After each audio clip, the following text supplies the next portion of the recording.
father had everything a plantation master was supposed to want: a grand house, fertile land, a proper wife, and a daughter born with his name. But the son he had prayed for came into the world in another woman's arms. That was the first truth that poisoned Magnolia Grove. The second was this: everyone in that room knew exactly whose child he was. The morning mist clung to the cotton fields like a burial cloth the day everything changed. September 1847. Georgia heat already rising through the earth before the sun had fully climbed. From the front steps of Magnolia Grove, the land looked endless, white blooms stretching toward the tree line, rows of profit built on the backs of people who would never own even the shoes on their feet. My name is Edmund Whitmore. At 42, I had spent half my life believing a man could control everything that mattered: his land, his household, his wife, his name, his legacy. And yet that morning, standing in my own parlor with the window open to the fields and the smell of cotton in the air, I could not control the one thing staring back at me from the arms of an enslaved woman: my son. Behind me, the room held its silence like a wound. My wife, Margaret, sat straight-backed on the velvet sofa in her blue morning gown, our daughter Elizabeth asleep against her breast, wrapped in lace and white cotton fit for a child born legitimate. A few feet away stood Lily, 19 years old, quiet, watchful, holding a boy only 3 months old. His skin was lighter than hers, his brow too familiar, his mouth shaped too much like mine. Even before the first whisper passed through town, any person with eyes could see the truth. 2 babies born in the same season, one to the mistress of Magnolia Grove, one to her servant, one welcomed with blessings, the other tolerated with silence. Margaret never looked directly at Lily anymore, not after the births, not after the midwife stepped out into the hallway that night and could not hide the expression on her face, not after she realized the son her husband had wanted so badly had come into the world wearing another woman's blood. The only sounds in the room were the low coos of the infants and the distant bell calling the field hands to labor. A house full of wealth, a morning full of sunlight, and 3 adults trapped inside a secret none of them could afford to name. "The children are restless," Margaret said at last. Her voice was measured, trained, the voice of a woman raised to survive humiliation without ever letting it wrinkle her posture. "Perhaps they feel the weather changing." I turned from the window and looked at them, at my wife, at my daughter, at Lily and the boy, at the life I had built so carefully, and the crack now running straight through its center. Lily shifted the child in her arms. "Master Edmund," she said softly, "young Thomas needs." "Don't," I snapped. The word came harder than I intended, too sharp, too fast, but I could not bear to hear his name spoken inside that room. Not there, not with Margaret watching, not with my own guilt rising like bile in my throat. Lily fell silent, but the look in her eyes, that was worse than tears. She did not beg. She did not defend herself. She simply held the boy closer, as though the small protection of her body were the only shield she had to offer him. Margaret adjusted Elizabeth's blanket with fingers that never trembled in public. "We need to discuss arrangements," she said. "People are beginning to talk." Talk. Such a polite word for the slow death of reputation. In our world, a rumor could travel faster than floodwater, and a man's standing could be ruined by whispers before any accusation was ever spoken aloud. I crossed to the mahogany table and poured whiskey into a crystal glass, though the sun had barely cleared the trees. The decanter clinked softly against the rim. A small sound, but in that room it felt louder than thunder. "The boy will be raised in the quarters," I said. "Lily will remain in the house only until Elizabeth is weaned. After that, she returns to field work." Margaret looked at me, searching my face for something I could not give her. "And if anyone asks questions." I lifted the glass, but did not drink. "Let them ask. A man's household is his own concern." Even as I said it, I knew it was a lie. No household belonged entirely to itself in Georgia. Not one built on land, slaves, and appearances. Every neighbor watched every other neighbor. Every wife counted months and births. Every church pew held more judgment than prayer. Thomas stirred in Lily's arms and opened his eyes. Gray, too gray. The same shade I had seen in my own reflection for decades. He looked toward me without fear. An infant too young to know that the room had already decided what he would and would not be allowed to mean. Margaret noticed where my eyes had gone. Her mouth tightened. "She's getting ideas above her station," she said quietly. "I can see it in her." She meant Lily, but beneath those words lay another fear. That perhaps I was the one losing my sense of place. That perhaps I had begun to feel something toward that boy that no decent Southern master was supposed to feel toward a child born in the slave quarters.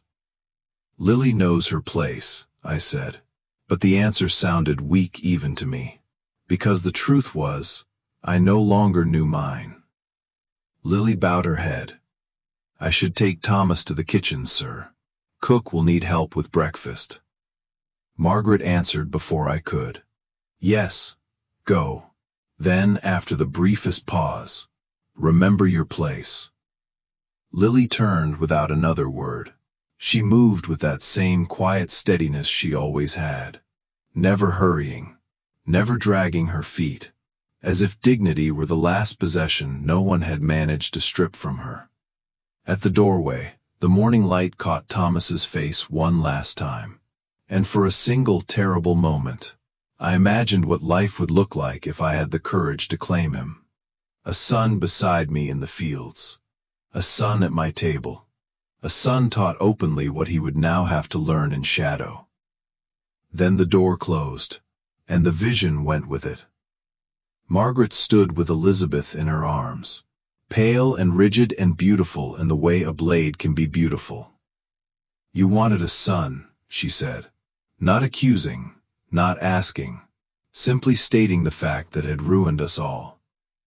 I had wanted one, wanted an heir, a boy to carry the Whitmore name beyond my own life, someone to inherit Magnolia Grove and keep the land under one bloodline. That was what men like me were taught to want. Land, legacy, continuity. And now I had my son. Only not the one the world would permit me to love. Outside, the plantation had fully awakened. Voices drifted up from the yard. Harnesses rattled. The overseer shouted toward the fields. Life continued with its usual brutal efficiency. But inside that parlor, nothing would ever be usual again. Because from that morning on, Magnolia Grove held two children beneath one roof. One born to my name, and one born to my silence. And I understood, with a clarity that frightened me, that no wall on this plantation would be strong enough to keep the truth buried forever. I had everything a man like me was supposed to want, and yet the thing I wanted most stood in another woman's arms, already teaching me how little power I truly had. 5 years passed. But time has a cruel way of making secrets more visible, not less. By the summer of 1852, Magnolia Grove looked exactly the same from a distance. Cotton fields stretching to the tree line, white columns gleaming in the Georgia sun, workers moving in slow lines across the land that fed my fortune. But inside the house, Everything had shifted. Elizabeth was 5 now. Golden curls, blue eyes like her mother, quick laughter that filled the halls of Magnolia Grove like church bells on Sunday morning. She was everything a plantation daughter should be: polite, clever, and loved without condition. Thomas was 5 too, though the world insisted on pretending otherwise. I saw him almost every day, helping Lily carry water from the well, stacking firewood beside the kitchen, running small errands between the house and the quarters. He had grown tall for his age, too tall, too straight-backed, and when he turned his head a certain way, the resemblance was no longer something people merely suspected. It was something they noticed. That afternoon, the heat sat heavy on Magnolia Grove, pressing down on the roof like a hand. Inside the parlor, Elizabeth played on the rug with her porcelain dolls, while Margaret worked quietly at her embroidery frame. For a while, there was only the soft rustle of thread through fabric. Then, Elizabeth spoke. "Mama, why can't Thomas play with me?" The needle slipped. Margaret pricked her finger. A single drop of blood bloomed against the white cloth. She dabbed it away carefully before answering. "Elizabeth, darling, we've spoken about this." "But he's my age." The girl looked up innocently. "And he knows the best games." Margaret kept her eyes on the embroidery. "Thomas has his own friends, but they're not very interesting." Elizabeth sighed dramatically. "He showed me how to make animals from corn husks yesterday, and he knows stories from the Bible." Margaret's head lifted slowly. "Stories?" "Yes." Elizabeth brightened. He was reading them in the kitchen. The room went still. Not the quiet of comfort, the quiet of danger. Margaret's voice lowered. "Reading?" "Yes, Mama." Elizabeth smiled proudly. "He reads very well." Margaret set the embroidery down with careful precision. "Who taught him that?" "I don't know," Elizabeth said. "Maybe he learned from watching my lessons with Miss Patterson." Margaret's heart began to pound. Teaching enslaved people to read was illegal in Georgia. Not simply frowned upon. Illegal. Punishable. Especially now, when the South was already paranoid about rebellion. A literate slave child was dangerous. But a literate slave child who looked like the master of the plantation, that was catastrophe. That evening at dinner, Margaret brought the matter to me. The table was set with our finest china. Candles flickered in their crystal holders. Elizabeth hummed softly while she ate her bread, completely unaware that her small revelation had just set the house on fire. "Edmund," Margaret said calmly, "we have a problem." I looked up. "What kind of problem?" "The boy." I didn't need to ask which one. "The boy can read." My fork froze halfway to my mouth. Across the table, Elizabeth continued chewing happily. "Yes," Margaret continued.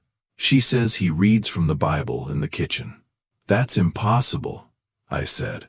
"None of the servants can read." "Well, apparently someone does." I put the fork down slowly, because deep down, I already knew. I had seen the curiosity in Thomas's eyes, the way he stared at books when he thought no one was watching, the way he listened when Elizabeth practiced her letters. He was my son. Of course he was hungry for knowledge. "I'll speak with Lily," I said. Margaret leaned forward.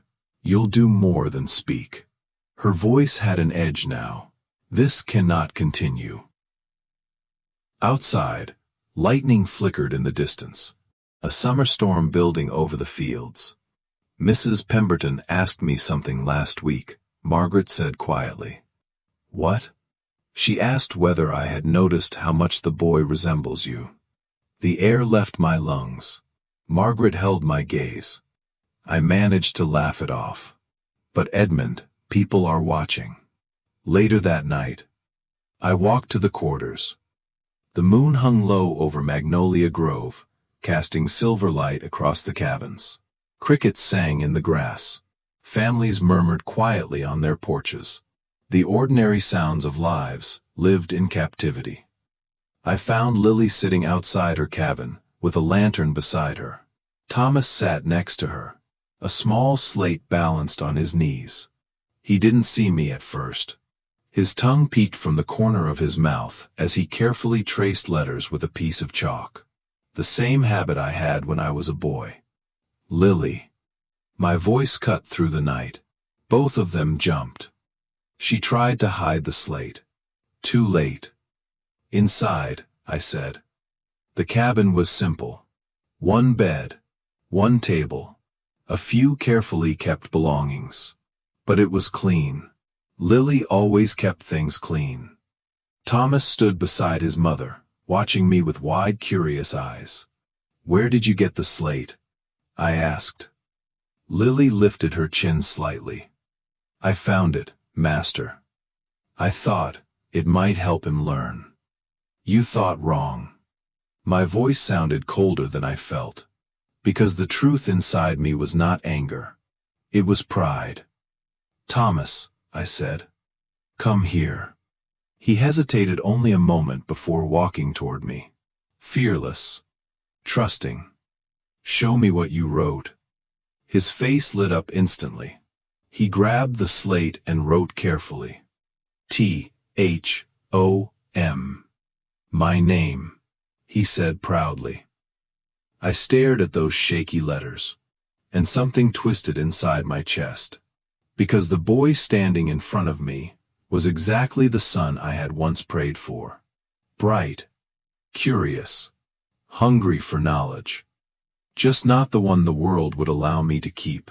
10 years, that is how long a secret can live before it begins to grow teeth. By the autumn of 1857, Magnolia Grove still looked prosperous from the outside. The cotton harvest was strong. The house still hosted Sunday dinners.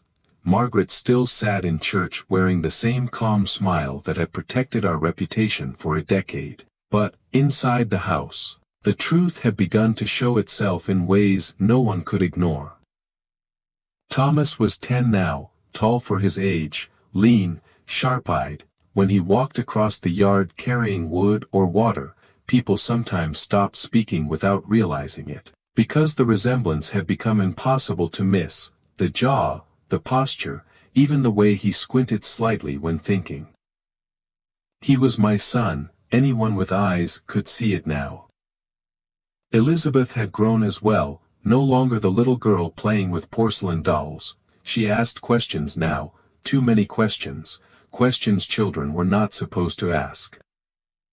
And questions adults were not prepared to answer. The trouble began on a gray November morning. Margaret was hosting her usual social visit in the parlor. Mrs. Pemberton had come, along with 2 other plantation wives, teacups, embroidery, polite conversation about church and weather, the usual performance of Southern gentility. Then Elizabeth burst through the door, her cheeks flushed with excitement. "Mama!" Margaret's eyes flashed immediately. "Elizabeth, what have I told you about interrupting when we have guests?" But the girl was too excited to notice the warning. "Thomas showed me the most beautiful poem." The room froze. Mrs. Pemberton leaned forward slightly. "Oh." Elizabeth smiled proudly. "He knows so many words. He reads better than some of the boys at church." Margaret's teacup trembled in its saucer. "Elizabeth," she said sharply, "go to your room." "But Mama, now." The girl hesitated, then obeyed, but the damage had already been done. Mrs. Pemberton watched the doorway where Elizabeth had disappeared. Then slowly turned her gaze back to Margaret. "How interesting," she said sweetly. "A reading slave child." Margaret forced a smile. "I'm sure children exaggerate." Pemberton lifted her cup. "But the authorities take a very dim view of such things." Everyone understood what she meant. Teaching enslaved people to read was not simply improper, it was dangerous, illegal, subversive. After the guests left, Margaret came straight to my study. She did not bother knocking. "Edmund," she said, "we have run out of time." I closed the ledger in front of me. What happened? Mrs. Pemberton knows. The name alone made my stomach tighten. She heard Elizabeth talking about Thomas reading. Margaret began pacing. She suspects the window. Out in the yard, I could see Thomas helping load cotton onto a wagon. Even from a distance, his movements were deliberate, focused, careful. Like a boy who knew he was always being watched. "What do you want me to do?" I asked quietly. Margaret stopped pacing. Her voice dropped to a whisper. "You have to sell him." The word struck like a whip. Sell him. Sell my own son. I turned slowly. "You think that will save him?" "It might." Margaret's voice cracked for the first time in years. "Edmund, people are talking. Elizabeth is starting to notice. She asked me yesterday why Thomas can't sit at our table." The room fell silent, because both of us knew the real question hiding behind that one. Why does the master's son live in the slave quarters? Perhaps, Margaret continued carefully, the Hendersons in Savannah could take him. They're looking for a house servant. He would be treated well. Treated well, I repeated, as property. Margaret stepped closer. "He already is." Her words cut deeper than anything else she had said, because they were true. In the eyes of the law, Thomas was not my child. He was my possession. That night I walked to the quarters again. The air was cold for Georgia. Wood smoke drifted between the cabins. Families sat together quietly after the day's work. I found Thomas sitting on the steps of Lily's cabin, a small oil lamp beside him, a book open in his lap. He looked up and smiled immediately. "Master Edmund." My chest tightened, because that smile looked exactly like mine. "Look," he said, "I've been practicing." He held up a piece of paper, careful letters written in charcoal. I sat down beside him. Something I had never done before. "What are you reading?" "The Bible." He tapped the page. "The story of Moses. And what do you think of it?" Thomas thought for a moment. "Moses was brave." Then he added quietly, "But wandering in the desert must feel lonely." His words hit harder than he realized, because that was exactly what his life was. A child wandering between two worlds, belonging fully to neither. "Thomas," I said, "what do you want to be when you grow up?" His face lit up instantly. "I want to be like you." The words shattered something inside me. I want land. I want books. I want to make decisions that matter. Then his smile faded slightly. "Mama says that's not possible." I stared at the ground, because for the first time in my life, I had no lie strong enough to comfort a child. Then he asked the question that had been waiting 10 years to be spoken. "Master Edmund." He looked directly into my eyes. "Are you my papa?" The world seemed to stop breathing. I could see hope in his face, fear, love, and something even worse, trust. "Why do you ask that?" I managed. Thomas shrugged slightly. "Because Miss Elizabeth says I look like you. And because—" He hesitated, then whispered the truth no one else dared speak. "Because I want you to be." I reached out before I could stop myself. My hand rested against his cheek. Warm, real, mine. "Thomas," I said quietly, "there are truths in this world that are too dangerous to say aloud." He studied my face carefully, then slowly nodded. "Okay," he said, "I'll keep the truth in my heart." He smiled again. A bright, fearless smile that cut deeper than any accusation. "Where it's safe, Papa." Spring, 1858. The rains came early that year. Heavy southern storms that turned the red Georgia roads into rivers of mud and made the fields smell of wet cotton and dark soil. But inside Magnolia Grove, the storm had already arrived. The letter came just after sunrise. A writer from the county office. Sealed. Official. The kind of letter that never carried good news. I broke the wax with my thumb and read it once. Then again. And the second time the words felt heavier. Like chains.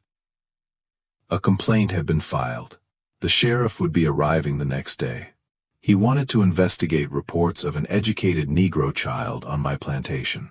Someone had spoken, and I did not need to guess who.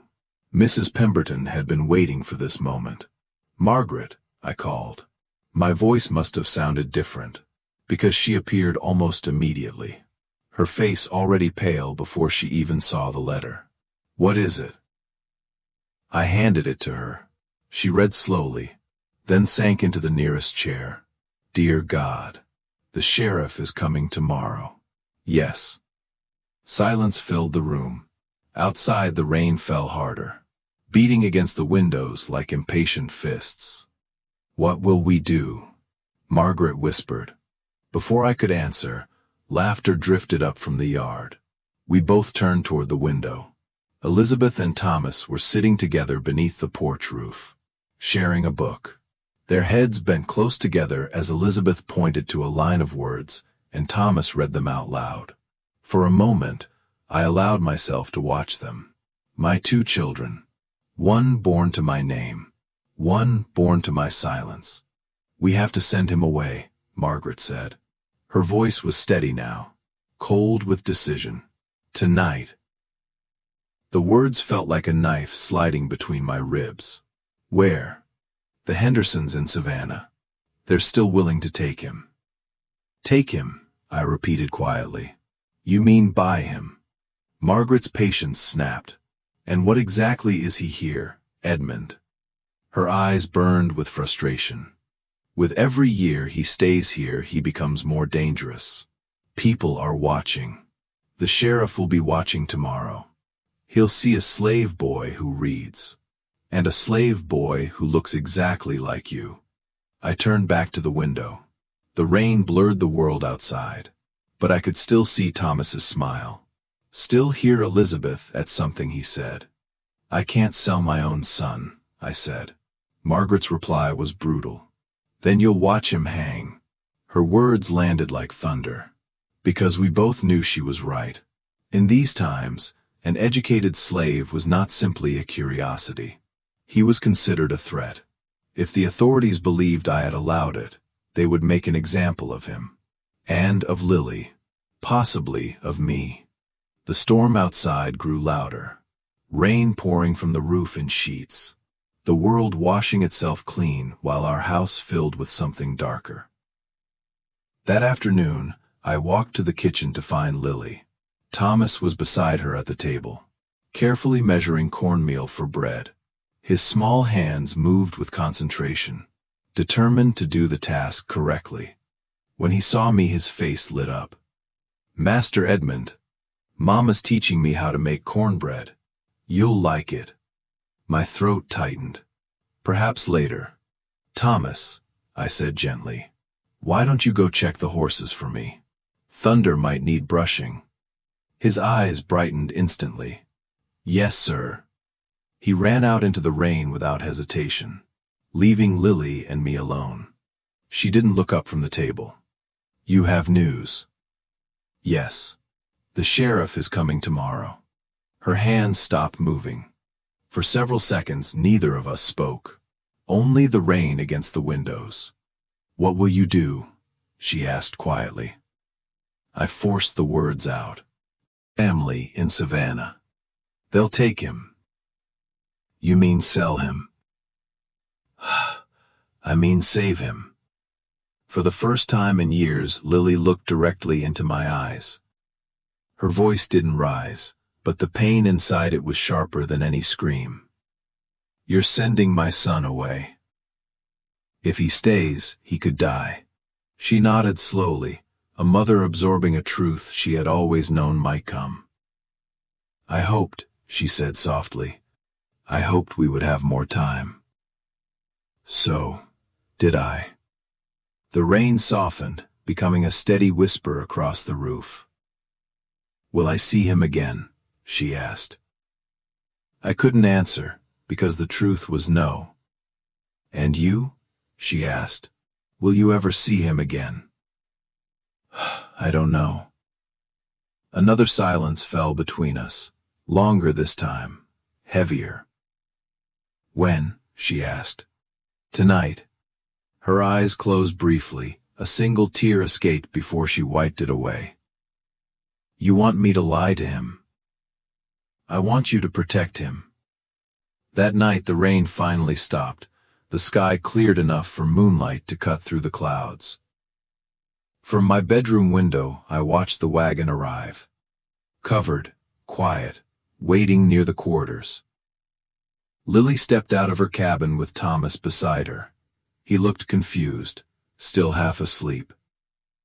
Then he understood. Even from that distance I could hear his cries, the panic, the pleading. He broke free from Lily's hands and ran, not toward the road, toward the big house, toward me. By the time I reached the front door, he was already there, bursting inside, clothes soaked with mud, tears streaking his face. Papa! The word echoed through the hall, too loud, too honest. He threw himself into my arms. Please don't send me away. I'll be good. I promise. I won't read anymore. His small body shook with fear.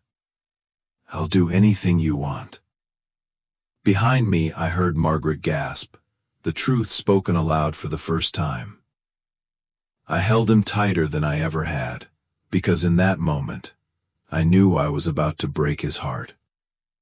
Thomas, I whispered, you did nothing wrong.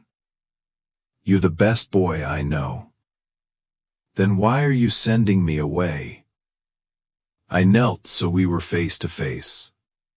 Because sometimes loving someone means letting them go. The wagon waited in the dark, like a quiet verdict. Mud clung to the wheels, the horses shifted impatiently, and somewhere beyond the fields a night bird cried into the wet Georgia air. Everything felt too still, too final. Thomas clung to my coat as though letting go would make the world collapse. Papa, please. His voice was smaller now, not the desperate cry from the doorway, just a frightened boy asking for mercy. I'll stop reading. I promise. I won't ask questions anymore. Each word struck me harder than the last, because the very things he offered to give up, his curiosity, his intelligence, his courage to question the world, those were the things I loved most about him, and they were also the things that made him dangerous. Thomas, I said quietly, you have done nothing wrong. He wiped his face with the sleeve of his shirt. Then why do I have to go? The question hung between us. Simple, honest, impossible. Because the world we lived in could not tolerate a boy like him, a slave who could read, a slave who looked like the master, a child who belonged to two worlds at once. I knelt down so we were face to face. His eyes were red from crying, but the stubborn courage inside them had not faded. You remember the story of Moses? I asked. He nodded slowly. The one who led his people out of Egypt. Yes, I swallowed. Sometimes the journey away from home is the only way to survive. Thomas didn't answer immediately. He looked past me toward the open door, toward the dark yard, toward the wagon waiting in the rain-soaked road. Then he asked the question that nearly broke me. Will you come find me later? I could not lie to him, not tonight. I don't know, I said. His shoulders sagged slightly, but he did not cry again. Behind him Lily stood silently, her face pale in the lantern light, a mother watching the world take her child away. Thomas, she said gently, it's time. He turned slowly, walked toward her, then stopped. Wait. He ran back and wrapped his arms around me one last time, his small hands gripping the back of my coat. "I'll remember you," he whispered. I closed my eyes. "Remember something else, too. You are the smartest boy I know. You are brave. And one day, you will be more than this place ever allowed you to be." He pulled away, trying to be strong, trying to be the man the world would never allow him to become. Then Lily took his hand, and together they walked toward the wagon. The driver helped them climb inside. The door closed, and the horses started forward.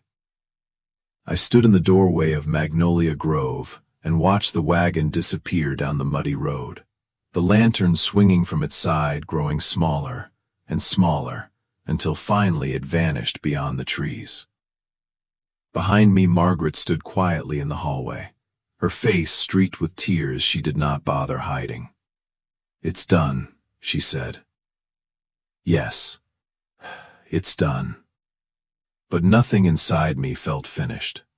Because the truth was, I had not sent away a problem. I had sent away my son. Years passed, then more years. War came to the South like a wildfire, burning through everything we once believed would last forever. Slavery collapsed, plantations fell. The world we had built disappeared in smoke and gunfire. Magnolia Grove survived, but it was never the same. Elizabeth married, had children.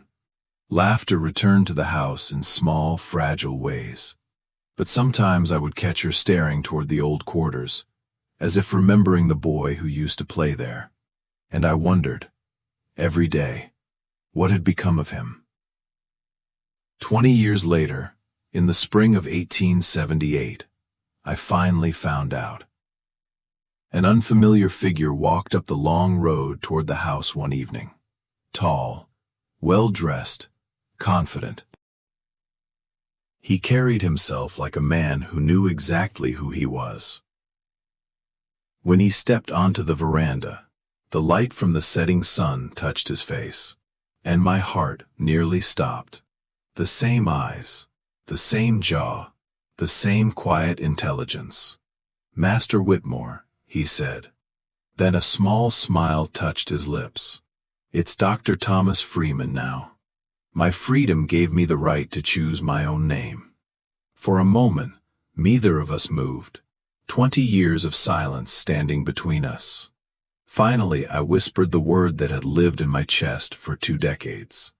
"Thomas." He nodded. "Yes, Papa." We spoke until the stars came out. About Savannah. About the war. About the university where he studied medicine. About the people he now helped every day. When he stood to leave, he reached into his coat and pulled out something small. A worn piece of slate. The same one I had seen him writing on as a boy. "I kept it," he said, "to remind me where everything started." Then he looked at me, not with anger, not with resentment, but with something deeper. Understanding. "You couldn't give me your name," he said, "but you gave me something better. You let me live long enough to become my own man." He turned and walked down the road, the same road that had carried him away as a child. I watched until the darkness swallowed him. "I'm proud of you, son," I called after him. He stopped for just a second, without turning around. "I know," he said. And then he disappeared into the night. I had once wanted a son to inherit my land, my name, my fortune. Instead, I gave the world something far greater. A man who used knowledge to heal the wounded. A man who turned suffering into purpose. A man who proved that a child born in chains could grow into someone the world could never contain. And that was the only inheritance that ever truly mattered.